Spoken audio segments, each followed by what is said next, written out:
시간입니다. 오늘은 역대하 34장 1절에서 13절 말씀을 살펴보겠습니다. 아몬은 하나님을 끝까지 찾지 않아 2년 만에 암살당했습니다. 그러자 백성들은 아직 어린 아몬의 아들 요시야를 왕으로 세웁니다. 1절과 2절입니다. 요시야가 왕위에 오를 때 나이가 8세라 예루살렘에서 31년 동안 다스리며 여호와 보시기에 정직하게 행하여 그의 조상 다윗의 길로 걸으며 좌우로 치우치지 아니하고, 남유다의 선왕 중에는 전쟁터에서 죽거나 암살당해서 후계자를 정하지 못한 케이스가 있습니다. 이런 경우 어떻게 했을까요? 백성들이 왕으로 세웠습니다. 요시야도 그런 케이스입니다. 요시야는 히스기야 왕과 비슷해 보이는 평가를 받았습니다. 다윗의 길로 걸으며 좌우로 치우치지 않았다. 요시야는 선한 왕이었던 것을 말씀하고 있습니다. 요시야 왕에 대한 말씀은 역대하 34장과 35장 2장에 기록됐습니다. 우리는 4번에 걸쳐서 이 말씀을 살펴볼 예정인데요.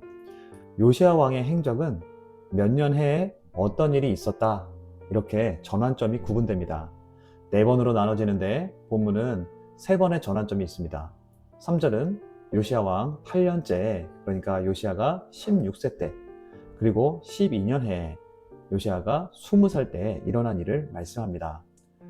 아직도 어렸을 때, 곧 왕위에 있은 지 8년에 그의 조상 다윗의 하나님을 비로소 찾고 제12년에 유다와 예루살렘을 비로소 정결하게 하여 그 산당들과 아세라 목상들과 아로 새긴 우상들과 부어 만든 우상들을 제거하여 버리매. 요시야는 왕이 된 지 8년, 그의 나이 16세에 하나님을 다시 찾게 됐습니다. 하나님에 대한 믿음이 생겨서 하나님께 묻고 따르기 시작한 겁니다. 그럼 지난 8년간은 신앙이 어땠을까요? 예측할 수 있는 것은 그의 조부 므낫세와 부친 아몬이 우상을 숭배한 악한 왕들이었기 때문에 그 영향 아래 있었을 것입니다. 하지만 하나님의 은혜가 요시야에게 있었습니다. 요시야 주변에는 스바냐, 예레미야, 나훔 선지자 같은 믿음의 선지자들이 있었습니다. 요시야는 아마도 이들의 가르침을 통해 믿음을 얻어서 하나님을 찾았던 것 같습니다. 요시야는 이렇게 왕이 된 지 8년, 16세에 하나님을 찾았습니다. 그리고 4년이 지난 왕위 12년에 요시야가 20살 때 우상 척결 운동을 일으킵니다. 선왕들에 의해 세워진 우상들을 제거한 거죠.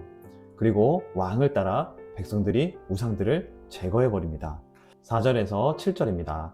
우리가 왕 앞에서 바알의 제단들을 헐었으며 왕이 또 그 제단 위에 높이 달린 태양상들을 찍고 또 아세라 목상들과 아로 새긴 우상들과 부어 만든 우상들을 바 가루를 만들어 제사하던 자들의 무덤에 뿌리고 제사장들의 뼈를 제단 위에서 불살라 유다와 예루살렘을 정결하게 하였으며, 또 므낫세와 에브라임과 시므온과 납달리까지 사면 황폐한 성읍들에도 그렇게 행하여 제단들을 허물며 아세라 목상들과 아로 새긴 우상들을 빻아 가루를 만들며 온 이스라엘 땅에 있는 모든 태양상을 찍고 예루살렘으로 돌아왔더라.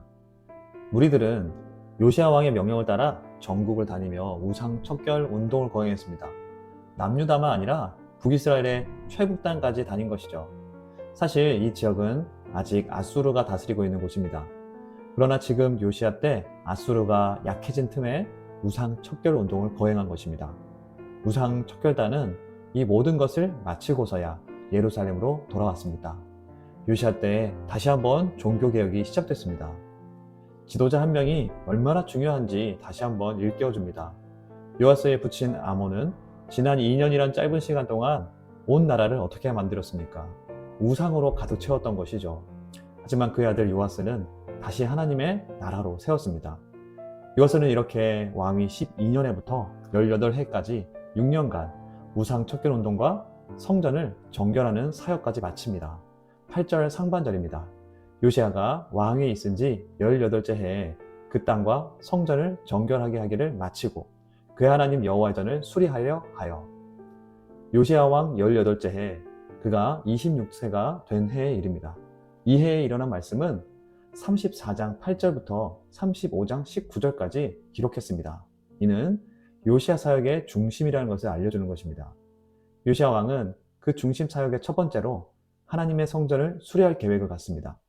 하나님의 성전은 므낫세와 아몬 왕이 우상의 제단을 만들고 우상을 세우는 과정에 훼손되었던 것입니다. 요시아는 성전 수리를 위해 나라의 관리자들을 성전의 최고 책임자에게 보냈습니다. 8절 하반절부터 9절입니다. 아살랴의 아들 사반과 시장 마아세야와 서기관 요아하스의 아들 요아를 보낸지라. 그들이 대제사장 힐기야에게 나아가 전에 하나님의 전에 헌금한 돈을 그에게 주니 이 돈은 문을 지키는 레위 사람들이 므낫세와 에브라임과 남아있는 모든 이스라엘 사람과 온 유다와 베냐민과 예루살렘 주민들에게서 거둔 것이라.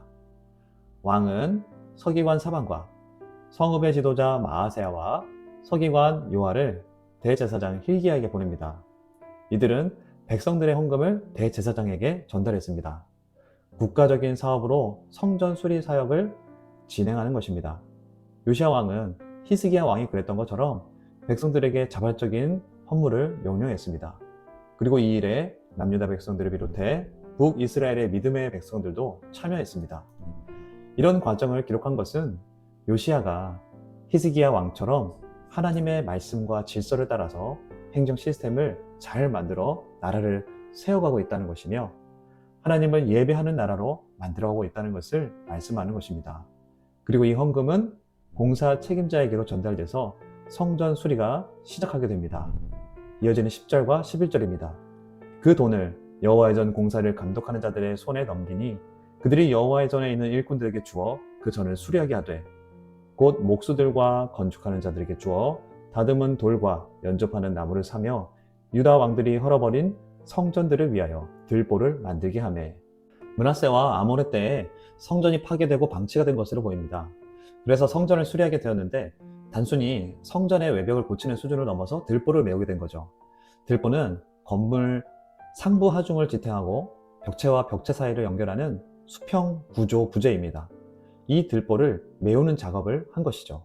이 작업은 성전 전체가 무너지는 위험으로부터 다시 세우는 조치였습니다.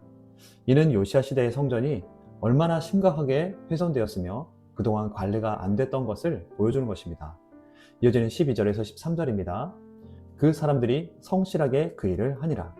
그의 감독들은 레위 사람들 곧 므라리 자손 중 야핫과 오바댜여 그아 자손 중 스가랴와 무술람이라. 다 그 일을 감독하고 또 악기에 익숙한 레위 사람들이 함께하였으며 그들은 또 목도군을 감독하며 모든 공사 담당자를 감독하고 어떤 레위 사람은 서기와 관리와 문지기가 되었더라. 성전 공사에 참여한 모든 사람들은 하나님을 위해 이 일들을 신앙을 갖고 성실하게 담당했다는 것입니다. 여러분, 이 말씀은 어떤 말씀일까요? 돈을 받은 인부들이 하나님을 경외하는 자들이기 때문에 횡령 같은 것을 의심할 필요가 없었다는 것입니다. 그래서 감시하는 재정 감독관이 필요가 없었다는 것을 말씀합니다. 그리고 공사 감독관이 레위인이었습니다. 현대 건설 현장 감독관은 건축기술 전문가여야 하지만 요시야 시대의 성전 수리에서는 레위인이 주된 감독관이었습니다. 왜냐하면 레위인들은 성전 제사 제도와 관련된 성전의 위치, 구조, 기물 배치 등에 대해서 전문가였기 때문입니다. 그리고 이는 영적인 사업이었습니다. 따라서 공사가 율법과 성전 규례에 맞게 진행되었는지 감독하는 것은 레위인의 몫이었습니다. 그리고 노래하는 자들까지 함께 했습니다. 이들은 성전 수리라는 이 국가적인 비상사태 앞에서 자신의 전문 분야에 얽매이지 않고 헌신한 것을 말씀하는 것입니다. 이들은 하나님의 성전을 수리하는 공사에 하나같이 코람되어 하나님 앞에서 일했습니다. 재정을 투명하게 사용했고 맡겨진 일 외에도 기쁨으로 헌신했습니다. 말씀을 정리하겠습니다. 요시야 왕은 어린 시절부터 주변이 우상으로 가득했습니다. 환경적으로 그가 하나님을 만나는 것은 어려워 보였습니다. 하지만 하나님은 요시야의 주변에 선지자들을 보내주셨습니다. 그로 인해 요시야는 하나님을 만날 수 있었습니다. 이는 전적인 하나님의 은혜였습니다. 그렇게 믿음을 갖게 된 요시야는 하나님 외에 다른 우상들을 모두 정리합니다. 종교개혁을 전국적으로 일으켰습니다. 그리고 성전 보수 공사를 시작했습니다. 이일의 백성들은 헌금으로, 레위인들과 인부들은 하나님 앞에서 일하며 하나님께 영광 올려 드렸습니다.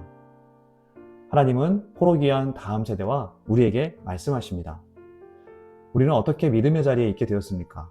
부모로부터 믿음을 전수받은 분도 계시고 누군가에 의해 믿음의 자리에 있게 된 분도 있을 것입니다.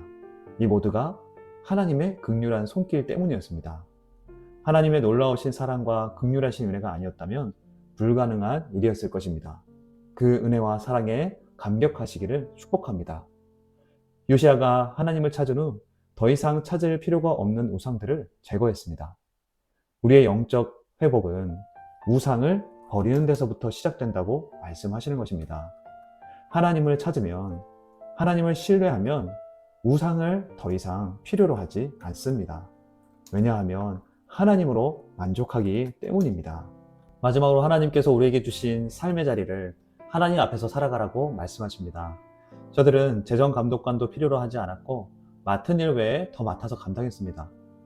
우리의 삶의 자리를 돌아보며 모든 곳이 하나님 앞에서 살아가며 모든 곳에서 하나님의 영광을 위해 살아가시길 축복합니다. 이 시간 말씀을 기억하며 함께 기도하겠습니다. 나에게 믿음을 주신 하나님께 감사와 영광을 올려드립시다. 이 믿음으로 결단하고 버릴 것을 버릴 수 있는 믿음을 주시기 위해 기도합시다. 내 삶의 자리를 단순히 열심히 사는 것에 그치지 않고 하나님과 더불어 살며 하나님의 영광을 위해 살아가기 위해 기도하며 나아가겠습니다.